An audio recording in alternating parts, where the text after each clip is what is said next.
origen de la Biblia es Dios. No olvide eso. El origen de la palabra es la mente de Dios. Es el pensamiento escrito. Y cuando Dios dijo esto, lo dijo pensando no en un pueblo, lo dijo pensando en usted, en el individuo, en usted. Esta palabra permanece para siempre. No miremos la Biblia como el libro de la historia, de las historias del pasado, porque esto no es histórico.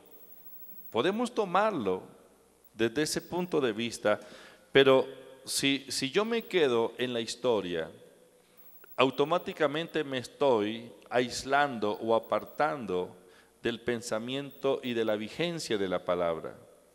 Dios es inmutable, la palabra de Dios es inmutable. El cielo y la tierra pasarán, pero las palabras de Dios no pasarán. ¿De acuerdo? Dios no cambia. Dios dice, yo vigilo para que mi palabra se ponga por obra. Día y noche, Dios está vigilando sobre su palabra y apresurándola. Jeremías capítulo 1, versículo 12. Jeremías 1:12 dice, porque bien has visto, yo apresuro o yo vigilo mi palabra para que se ponga por obra. Esta palabra es viva, esta palabra es eficaz, esta palabra es segura, esta palabra está firme y podemos, con base en esa palabra, estar nosotros también seguros. Capítulo 11 de los Salmos dice, en Jehová he confiado, ¿cómo decís a mi alma que escape al monte cual ave? Porque he aquí los malos tienden el arco, disponen sus saetas sobre la cuerda, para asaetear en oculto a los rectos de corazón. 3. Si fueren destruidos los fundamentos, ¿qué ha de ser el justo? Subraye la palabra fundamento. Si fueren destruidos los fundamentos, ¿qué ha de hacer el justo? Si no hay fundamentos, no se logra nada. El fundamento es la clave. Todo lo que usted y yo hagamos en la vida lo va a permitir o lo va a mostrar el fundamento que tengamos. Se pueden hacer grandes cosas, pero al fin y al cabo se termina en ruina. Jesús habló de aquellos dos personajes, uno prudente y el otro insensato, que tuvieron la misma oportunidad de hacer las cosas, pero los resultados fueron diferentes. Mientras uno terminó con resultados exitosos, el otro terminó en la ruina. Los dos tuvieron las mismas oportunidades. Vamos a mirar eso en capítulo 6 del Evangelio según San Mateo, capítulo 7 de Mateo, que nos habla de los cimientos. Capítulo 7 de San Mateo, versículo 24. El Señor habla del prudente y habla del insensato. Los dos tuvieron la misma oportunidad, los mismos materiales, el mismo diseño, y cada uno comenzó a construir, a hacer la obra, pero los resultados fueron totalmente diferentes. ¿Qué fue lo que determinó el resultado de estos dos personajes? ¿Qué fue lo que determinó el resultado de estos dos personajes? ¿Qué fue? ¿Qué fue lo que determinó el resultado? Vamos a leer el pasaje, por favor. Cualquiera pues que me oye estas palabras y las hace, le compararé a un hombre prudente que edificó su casa sobre la roca. Descendió la lluvia y vinieron ríos, y soplaron vientos y golpearon contra aquella casa, y no cayó, porque estaba fundada sobre la roca. Pero cualquiera que me oye estas palabras y no las hace, le compararé a un hombre insensato que edificó su casa sobre la arena, Y descendió lluvia y vinieron ríos y soplaron vientos y dieron con ímpetu contra aquella casa y cayó y fue grande su ruina. Cuando terminó Jesús estas palabras, la gente se admiraba de su doctrina porque les enseñaba como quien tiene autoridad y no como los escribas. ¿Qué fue lo que determinó el resultado? ¿El material? ¿Qué determinó el resultado? El fundamento, los cimientos. Los dos tenían materiales similares. Los dos tenían la misma oportunidad. Los dos tenían el diseño. Pero la diferencia es que uno construyó sobre fundamento firme, dice sobre la roca, mientras otro construyó sobre la arena.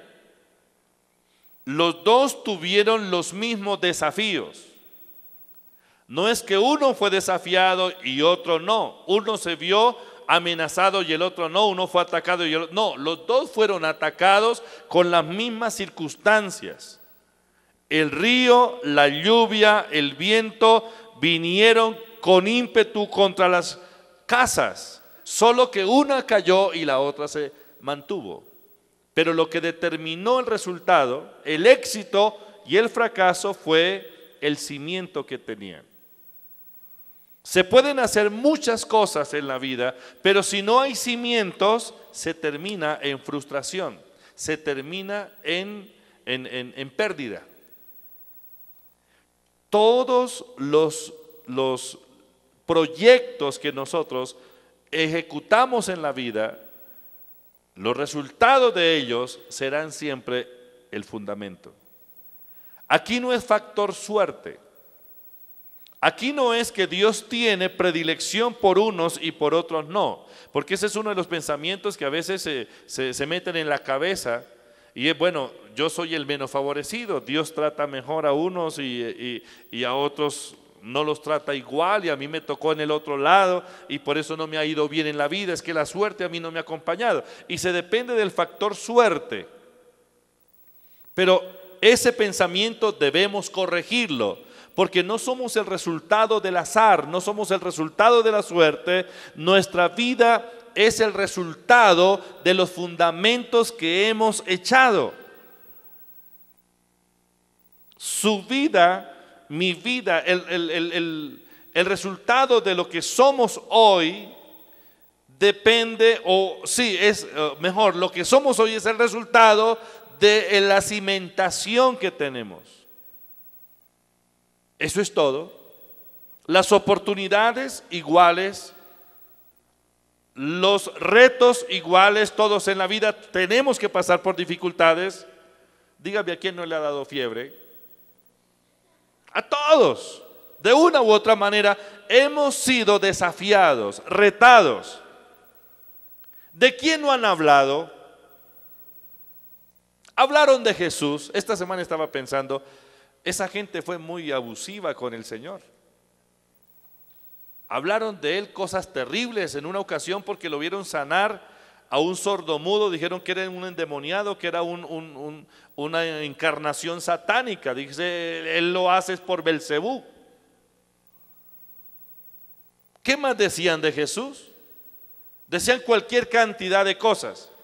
Y a veces nosotros pensamos, porque alguien se para y nos lanza cualquier cantidad de maldiciones, pensamos que solo a nosotros nos pasa eso, nos deprimimos. Hay gente que dice, yo ya no voy a seguir, yo prefiero abandonar, esto es muy duro, no tengo por qué aguantar todo lo que la gente me está hablando. Pero mire, una persona que tiene un cimiento sólido y está seguro sobre qué está construyendo su vida y su futuro, no importa lo que la gente hable. Yo no sé si ustedes recuerdan el día cuando David iba pasando, en la ocasión cuando Absalón se sublevó contra él, y David iba por el camino y resulta un hombre por ahí a cierta distancia y comienza a maldecirlo. Me llama la atención que todas las maldiciones que ese loco lanzaba contra David, David no respondió absolutamente nada. siguió su camino.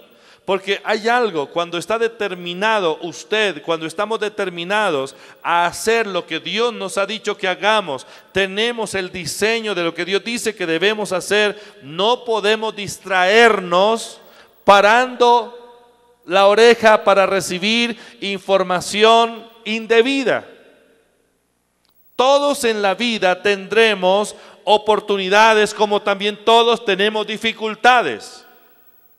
Pero el resultado no lo determina el grado de dificultad, sino la prudencia para poder echar el cimiento. Si los fundamentos fueren destruidos, ¿qué le queda al justo? Vamos a mirar de algunos fundamentos o algunos cimientos básicos. En la semilla tenemos ahí unos puntos, no alcanzamos a desarrollarlos todos hoy, pero miremos los principales fundamentos. Hay 5 fundamentos aquí, o cinco elementos mejor, 5 elementos básicos para que el fundamento sea sólido. El primer fundamento es estar en pacto con Dios. Es cuestión de pacto. Hace unas 2 semanas hablamos de pacto. Y cuando la Biblia habla de pacto, no habla de un documento simplemente, no habla del pacto que se hace notarialmente. La Biblia, cuando nos habla de pacto, lo relaciona con el derramamiento de sangre. Porque el pacto realmente tiene que ver con sangre.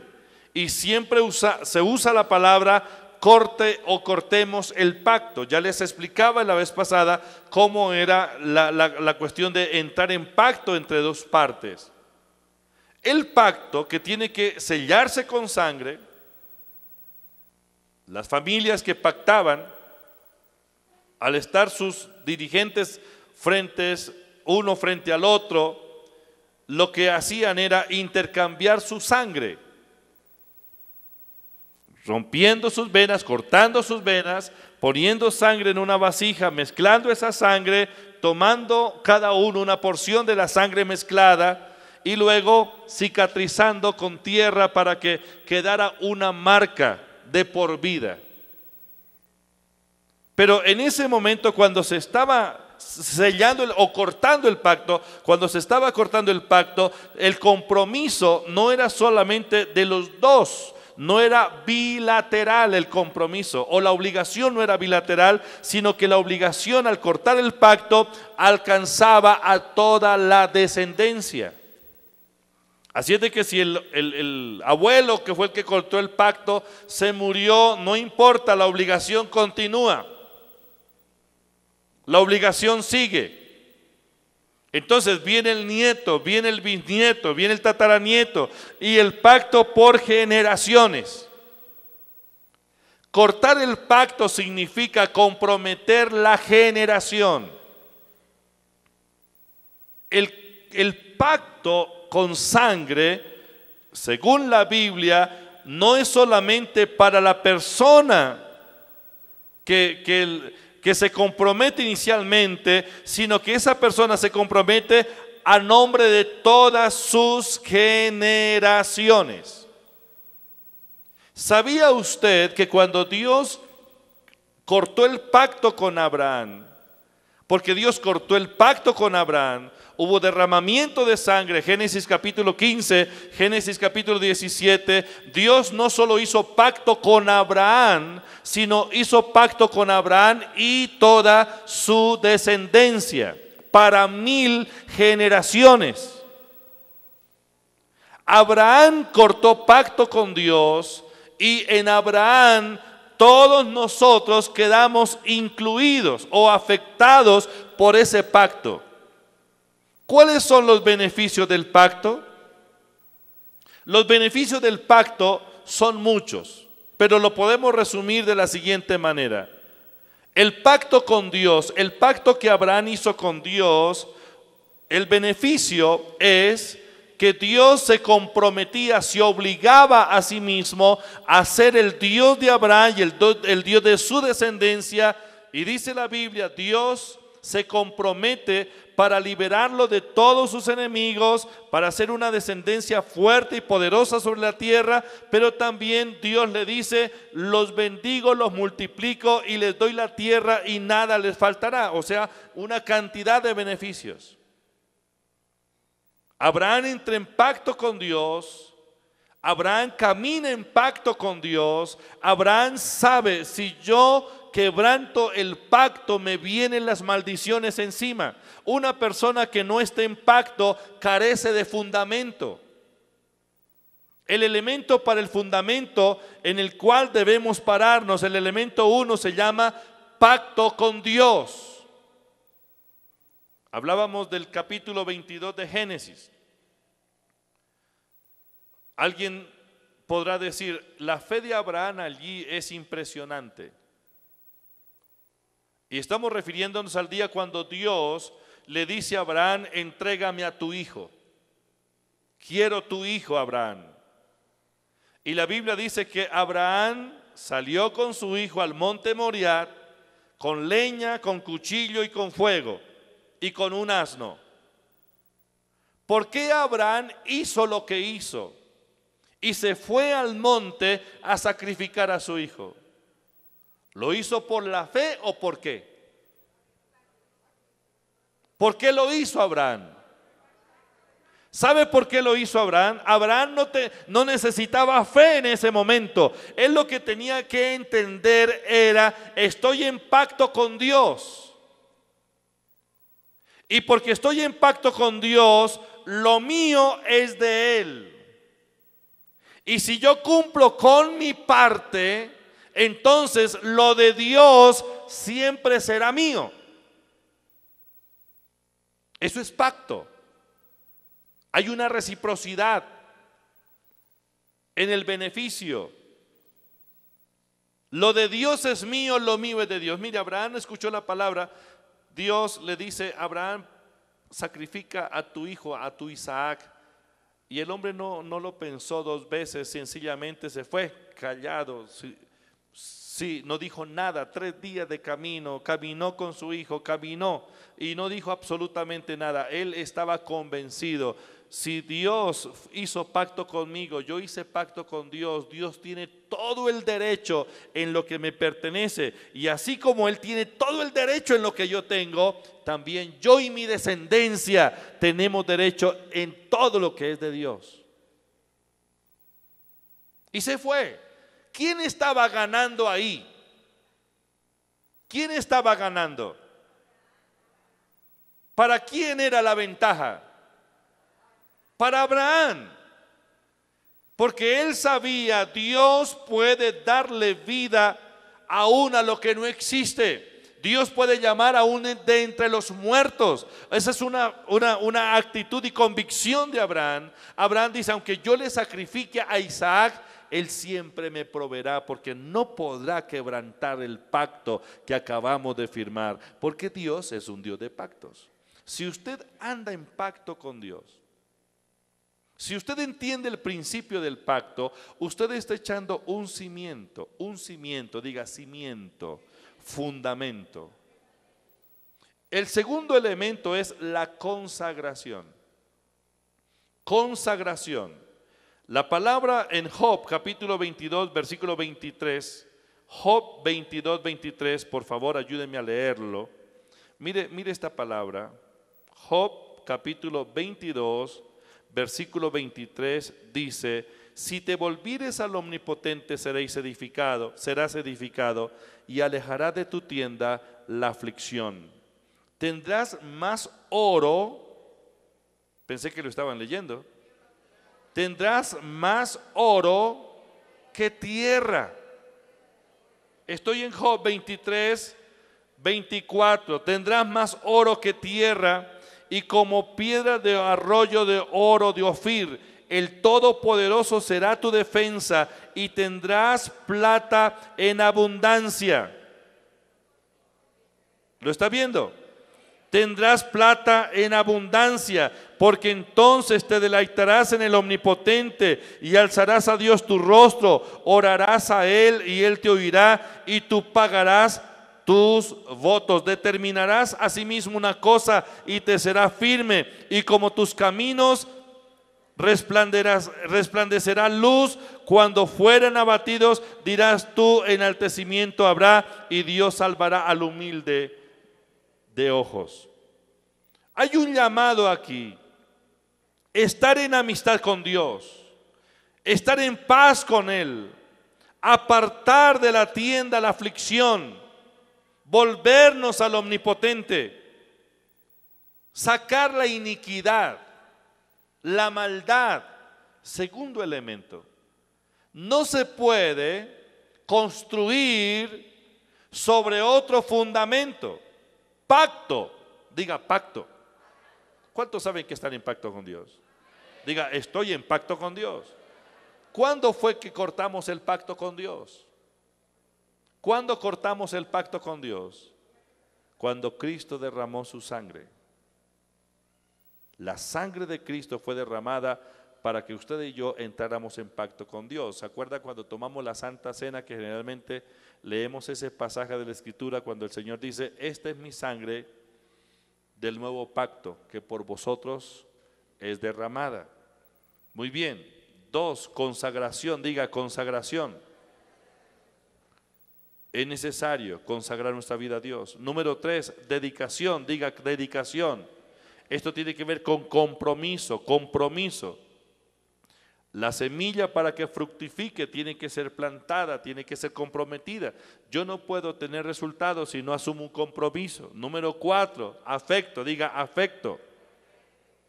Es el compromiso que no se toma como gravoso, sino que hay en el deleite, afecto.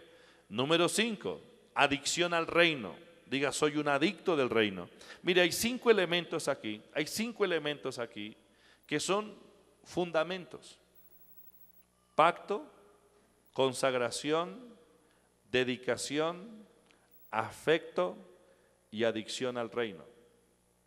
Adicción al reino. Repita los 5 elementos, por favor. Número 1, pacto con Dios.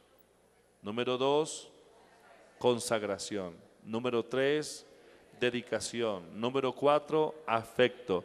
Número 5, adicción al reino. Ese es el fundamento sobre el cual debe ser edificada nuestra vida.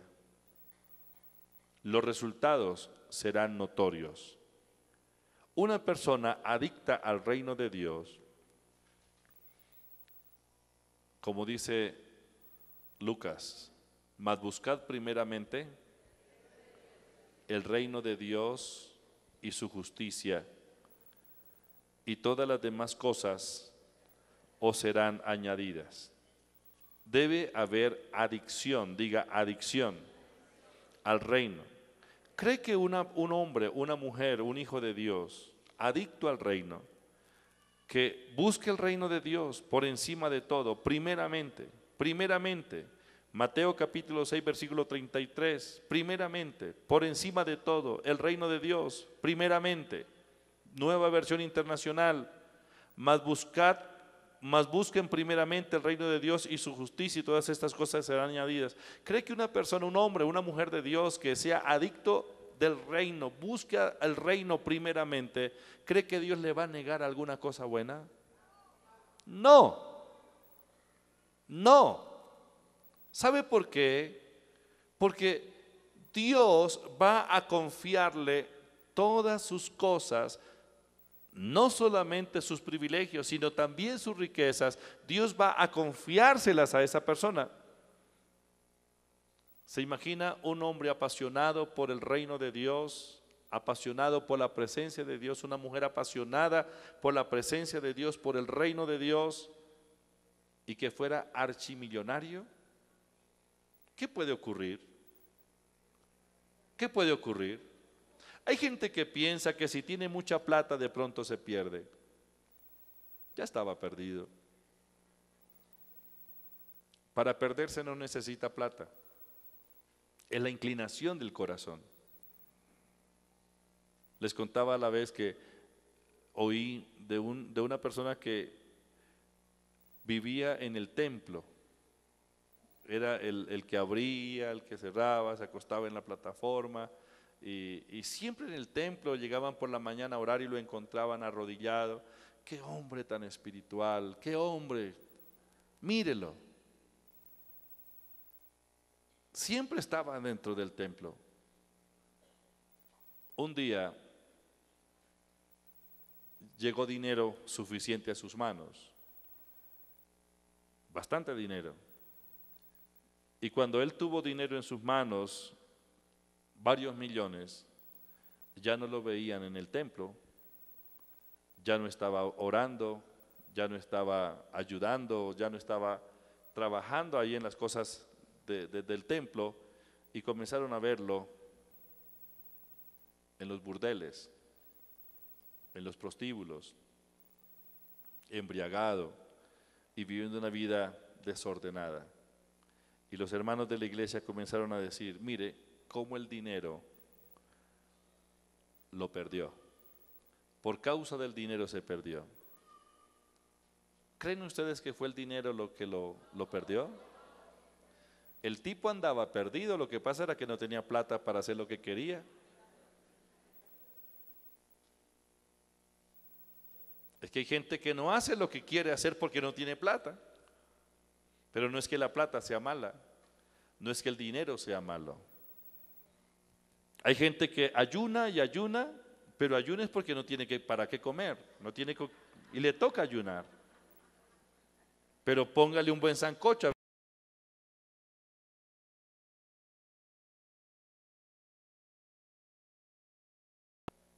La cuestión es del corazón. Hay gente que se puede perder con 50,000 pesos. Pero hay gente que puede tener una cantidad de millones y vive consagrado delante de Dios. Come bien, vive bien, duerme bien e invierte en el reino de Dios. ¿Se imagina un hombre consagrado a Dios, una mujer consagrada a Dios, archimillonaria? Esa es una amenaza para el diablo, es un problema para el diablo. Porque el diablo, si una de las cosas que el diablo quiere es mantener a la iglesia pobre para que no pueda avanzar en sus proyectos. Si no tenemos cómo pagar la luz, qué vergüenza. Y el diablo feliz. Si no tenemos cómo cancelar un arriendo, qué vergüenza. El diablo contento. No hay cómo comprar Biblia, no hay cómo comprar material, no hay cómo difundir el mensaje por la radio. No se puede tener un programa de televisión, no podemos enviar familias a predicar y establecer iglesias. No hay plata. Y el diablo feliz. Y la gente cree que la pobreza es el plan de Dios para su vida. Mentiras. Dios quiere que seamos prosperados en todas las cosas, que tengamos salud y que, así como prospera nuestra alma. ¿Cómo podemos tomar una ciudad? ¿Qué hay que hacer para tomar una ciudad? Nadie sabe. ¿Qué hay que hacer para tomar una ciudad? Ya están pensando, hay que ir a regar aceite, hay que hacerle las 7 vueltas. ¿Qué hay que hacer para tener una ciudad? Si usted quiere tener una ciudad, ¿qué debe hacer? Ir y comprarla. ¿O no? Y para comprarla, ¿qué necesita? ¿Qué necesita para comprarla? Plata. ¿La plata es mala? ¿El oro es malo? No. Si fuera malo, Dios no diría que le pertenecen. Porque Dios dice, mío es el oro y mía es la plata. Mire, ¿cuántos proyectos misioneros se han quedado en el escritorio como proyectos? Pero nunca iniciaron porque no hubo dinero. ¿Cuántos proyectos de negocio se quedaron en los escritorios o se quedaron en su maletín? Muy buen proyecto, pero nunca empezó su proyecto porque no tuvo dinero para iniciarlo. ¿Cuántos pastores están pasando por una crisis tremenda en este momento? Familias de pastores que están a punto de desbaratarse por causa de la situación económica, porque no hay plata ni para comer en la familia. ¿Sabía que eso se da, eso se vive?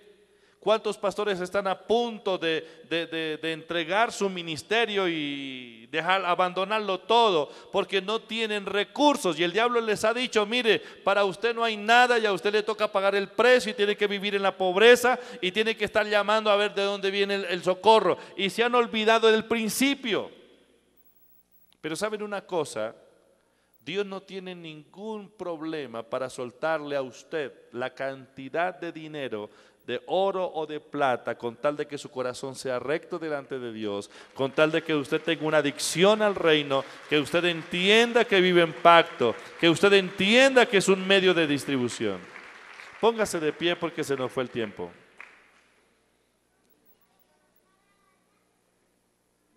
No podremos tomar naciones si no hay dinero. ¿De acuerdo? La salvación no nos cuesta. Cuesta es predicarla. ¿Cómo tomaremos una nación? ¿Cómo tomaremos una nación? Enviando misioneros, invirtiendo en la comunidad. Y para hacer eso, ¿qué se necesita? Dinero. Dinero. Dios es la fuente, nosotros medios de distribución. 5 elementos de fundamentos: pacto, consagración, dedicación, afecto y adicción al reino. Eche el fundamento y los resultados vendrán. Padre, te damos gracias, te bendecimos, te adoramos. Recibe la gloria, recibe la honra, Señor, porque tú eres digno. Tu palabra es la verdad, Señor. Gracias, Señor, por permitirnos ser medio de distribución. Glorifica tu santo nombre, Señor. Padre, gracias. Te alabamos y te bendecimos. Gracias, Señor. Ore por la persona que está al lado suyo, por favor. Gracias, oh Dios.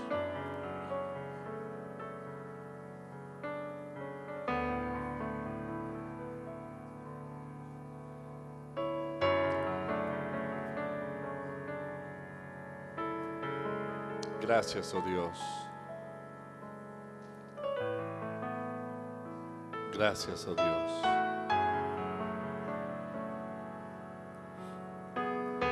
Señor, necesitamos los recursos. Yo oro para que las empresas de mis hermanos sean prosperadas, sus negocios, sus ganancias se incrementen,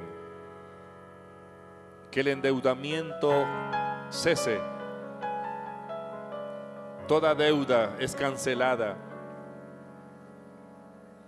Señor, gracias por la generosidad del corazón de la iglesia. Hay corazón generoso, Señor, para invertir en tu obra. Te doy gracias, oh Dios. Gracias, Señor. Gracias, oh Dios. Gracias. ¿Está usted en capacidad de administrar las riquezas de Dios? ¿Está en capacidad de administrar las riquezas de Dios? ¿Cómo anda su corazón? ¿Cuáles son las intenciones de su corazón?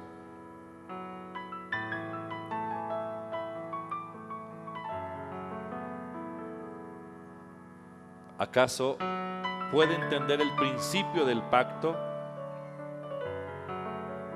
¿Ha tomado la decisión de apartarse de toda iniquidad, de toda maldad?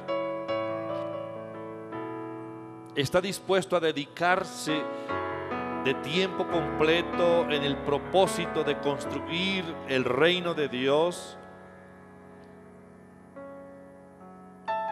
está dispuesto a soltar de su corazón el egoísmo, la avaricia y ser administradora de los asuntos de Dios. Dios no tiene problemas para confiarnos sus riquezas.